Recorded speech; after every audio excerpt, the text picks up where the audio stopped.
Hi Virgo, it's Jenny Fitterer here with your January Tarotscope. So I have a single card for you for the month of January. The first 2/3 of January is Capricorn season, and then we will be rolling over into Aquarius. So the card that I have for you is the Three of Coins. So here we go. We have this man. He's all kind of dressed up in these robes, kind of in like a saint pose. The robes themselves are very kind of detailed here. There's lots of sort of, looks like plant life, sort of spirals here. There's this tree that's coming off of him that has this kind of big cityscape up there.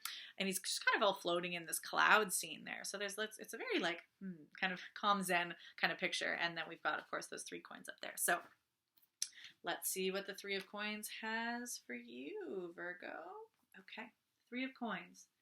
The Calling.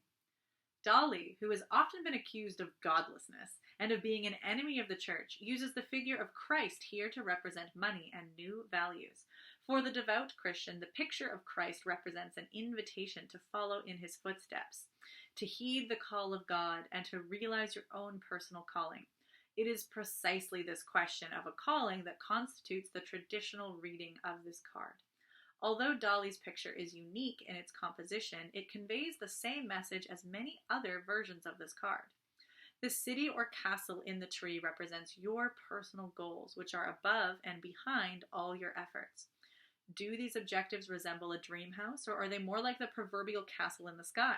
All your ideals and aims are being questioned now. You will not be able to achieve any peak performances if you do not call upon and use all of your hidden energies, your latent talents.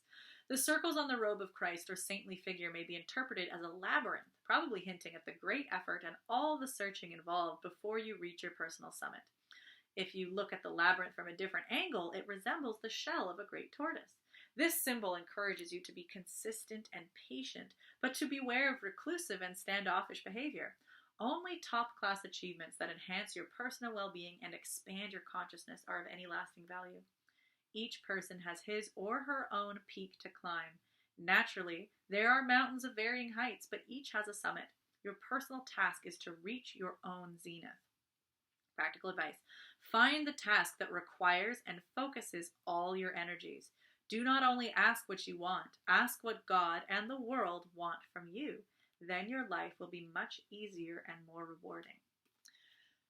Okay, Virgo. So this card it's really interesting, and it's also just the sense of calling is very very pointed and might feel kind of interesting because a lot of the times that we think of calling in stories or archetypes, it's the calling of the hero, the calling of the quest, and it's that like that feeling of like the protagonist really receives the call and moves forth. But a lot of the ways that Virgo can manifest, or one of the archetypes of Virgo, is service, being in service to others. And so a lot of the times that doesn't feel like a lot of protagonist thing. You're like, well, like the calling feels very like what am I about, and this card is also it's talking a lot about you. What are your ideals, your aims, your goals, your talents?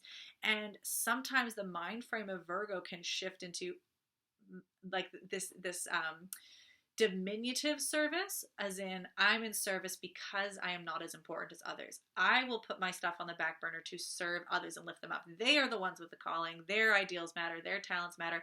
I'm just here to help from a diminutive place. And that's a very negative aspect of Virgo, or can be potentially, where it can then be very exploitative, and also that the value and the purpose of Virgo can get kind of used and abused, instead of, the calling of Virgo might be service. That's a lot of the times Virgo, the Virgo heart, the Virgo archetype answers the call that is to them, the call that is going to fulfill their ideas, their talents. That's a lot of very protagonist kind of energy of what is it that is that it matters to you, and what is it that the world wants of you? Why are you here? Your purpose. It's still very egoic. It's all about you and your calling, and your calling may be to be of service.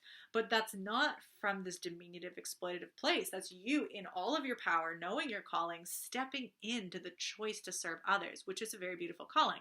That also might not be your calling. There's many other archetypes of Virgo, including the gardener, the nurturer, just being in ritual space. There's a lot of this kind of, this concept of the ritual and the sacred in the mundane.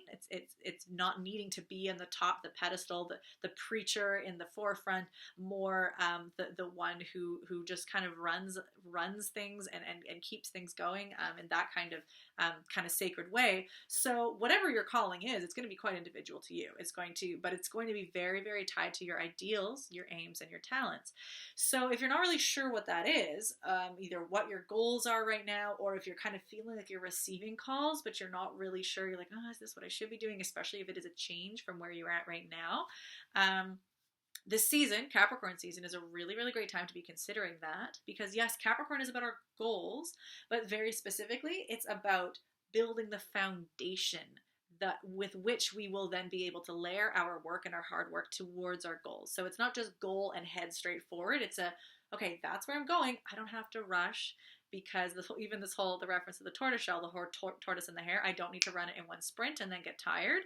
I'm just going to go slow at a pace I know I can maintain. That's all based on the foundation of your resources, your time, your money, your energy, your community, what you can draw on in order to get to the goal. These are long-term goals. This is, especially if it's a calling, that's a life purpose. That's a soul purpose. That is not something that you check off in a weekend. So it's okay to go slow. And I love the phrase, which is slow is smooth and smooth is fast. So really it is that slowing down, making sure you have a good foundation, is what allows you to actually move sustainably, consistently, and ultimately get where you're going faster. So that's one sort of thing here. This card is also really talking about this concept of peaks as well, and climbing mountains. It's very, very tied into Capricorn energy, which is all about getting to the summit, working your way up to the top there. So yeah, this card is very, very like, focus on you for a bit, Virgo. And so if there's, this time right now, especially there's a few retrogrades going on right now, or at least for the beginning of the month of January. And so retrogrades are a really good time for that reflection, reorientation, pulling into yourself, not being quite so outward projected. So if your tendency is to look to others and take care of others, it's a good time to be like, okay, I'm not dropping anybody, but I just need to make sure, am I well resourced? How sustainable is this? I just want to make sure that I'm still on the right path of where I want to go, and then I can move forward. If you do want a little bit more information on those retrogrades, the Capricorn Pay What You Can season forecast is up and available on the YouTube channel. Appreciate all donations, but it will just give you a little bit more info on those transits for this time of reflection. And then after Capricorn season, towards the end of the month, we're into Aquarius. And Aquarius is kind of an interesting kind of tag in with the idea of peaks and summits and these mountains that we think of in Capricorn season, because Capricorn's working hard to get to the top of the mountain, and Aquarius is actually like, I'm just gonna blast off into space. Like, actually, what is even beyond that which I can achieve? It's kind of like, it's kind of like a live, laugh, love kind of saying, but like, shoot for the stars. Shoot for the moon. Even if you miss, you land on the stars, which of course cosmically doesn't make sense because stars are further than the moon. But besides the point is, don't just aim for exactly where you want to get, because you often don't exactly hit 100%. So if you actually look beyond where you're trying to go and you think, wow, actually what's even bigger than that, then often you're going to hit your peak and your goal, and then you're even going to be even more excited about what is there to come. So Aquarius is not just let's follow the rules here, but let's actually think of what's even beyond that. What could be even bigger than all of this? So that might have this kind of element that this card has of being in the clouds, this sort of sense of a bigger dream, and calling especially is as a term is certainly has that sense of even beyond that which you'll ever fulfill. Like the idea of a calling, a lot of the time we can feel stressed if our calling feels bigger than what we can accomplish, and that's actually okay. Like that idea of always having more than you'll ever be able to accomplish shouldn't be a stressor in terms of, oh my God, I'm gonna have get a bad mark if I don't pass, or like I'm gonna let people down. A calling should always be bigger than you in a way, because that'll force you to grow and expand into it. And also, a calling doesn't have to be just you by yourself. It can be bringing other people into community, and it can be a vision, a calling that you achieve much with your time here, but the vision kind of goes on. There's a legacy, and that calling can be taken up by somebody else. So it's okay if we kind of go into that Aquarian burst of getting even bigger and beyond the vision. And that doesn't mean that we have to achieve it in a literal way that we think we might have to. So yeah, Capricorn's very much kind of the goals that we can achieve, and Aquarius is like the vision, whether we get there or not. So that it's kind of bigger than just us, and that kind of ties into this calling thing. So that's kind of what I'm going to leave with you. Again, just this reminder that this month really does feel like you can be the priority, because ultimately once you are fulfilled and you know what your visions and your ideals and your talents are pointing you towards, then that will naturally ripple out to others as well. So that's what's up for you this January.